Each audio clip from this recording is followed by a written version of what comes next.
Allow me to introduce you to contestant number 5, the winner of the Wairarapa Hawke's Bay East Coast Regional area.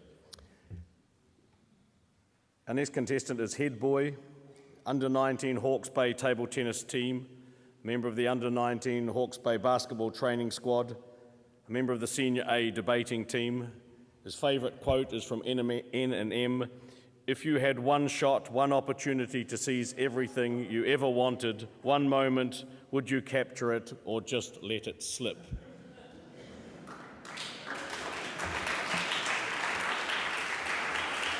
From Napier Boys High School, Kaveshan Naidoo. Thank you.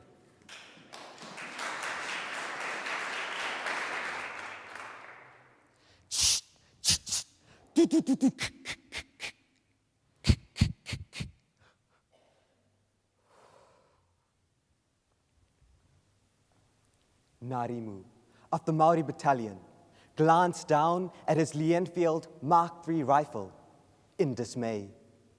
His ammunition was depleted, and as he looked across the Hikurangi Hills, the Germans crept closer. It was the 26th of March, 1943, World War II, and Company C of the Maori Battalion were ordered to obtain .209 on the Hikurangi Hills. But this was not New Zealand's first or last war. From the tempestuous and rugged conditions of the Orange Free State and Transvaal in the early 1900s, to the below-freezing climate of Korea in the mid-1900s, to the extreme colds and sweltering heats of Afghanistan in the early 2000s, New Zealand has stood alongside the Allied forces at every major battle frontier.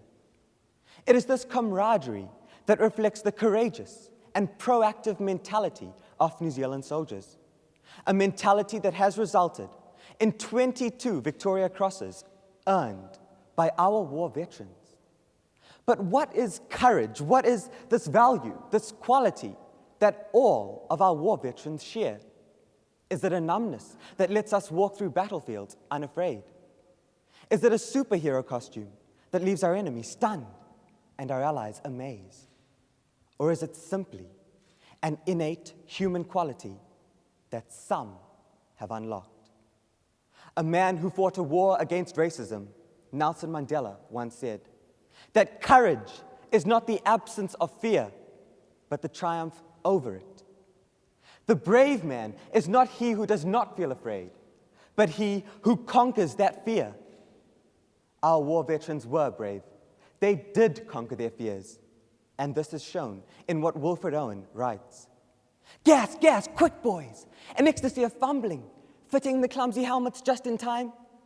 But someone still was yelling out and stumbling, and floundering like a man in fire or lime. Dim through the misty panes and thick green light, as under a green sea, I saw him, guttering, choking, drowning. As if from a nightmare, this excerpt depicts the haunted, worthless feelings suffered by New Zealand soldiers. And it is at moments like these that the courage, perseverance, and determination of New Zealand soldiers are revealed. When everything is against them, when they get a glimpse of the light at the end of the tunnel, when shrapnel from the bombs exploding around them rains down, they stand up when the dust settles.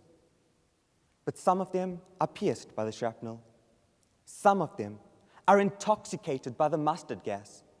And on Anzac Day, we remember them. We remember what they fought for and appreciate them for fighting on our behalf. We remember them for taking the bullets that we could have taken and dying in ways we could have died. We remember them for their courage.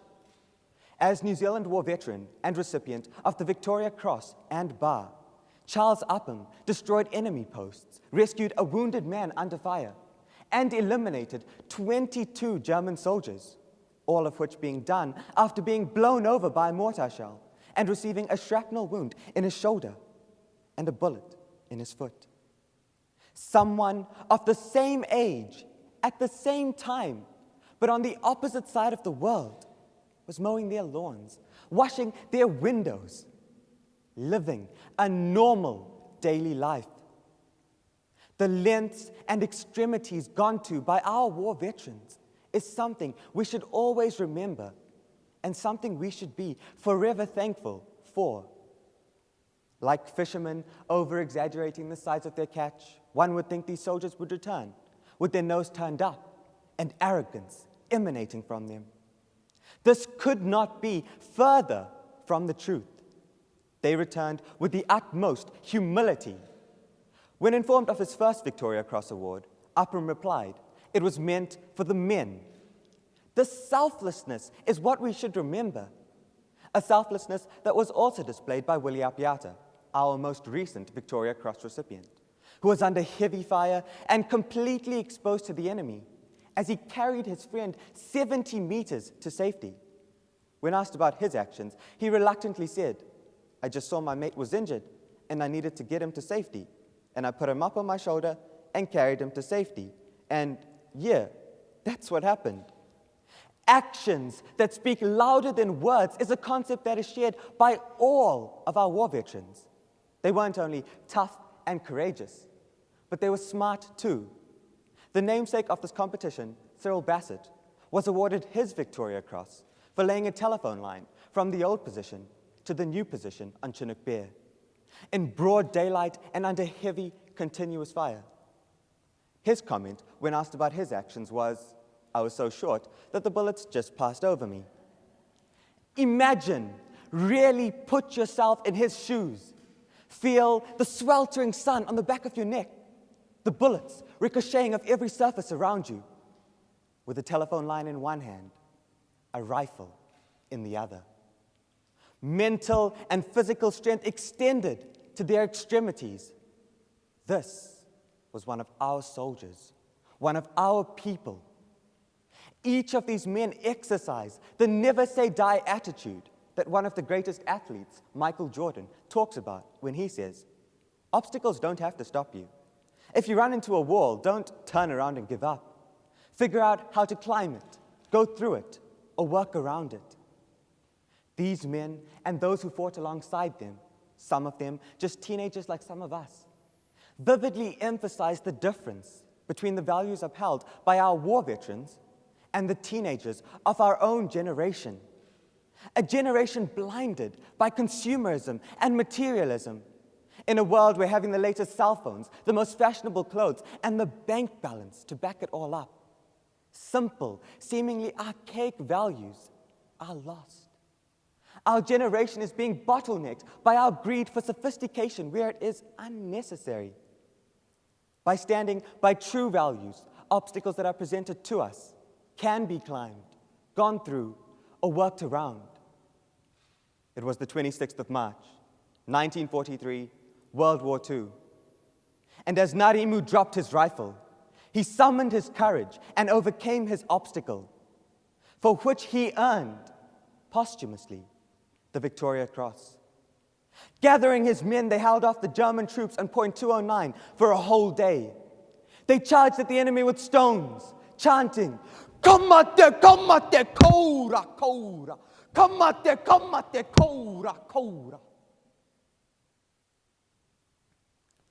I may die. I may die. I may live. I may live. They let their courage decide.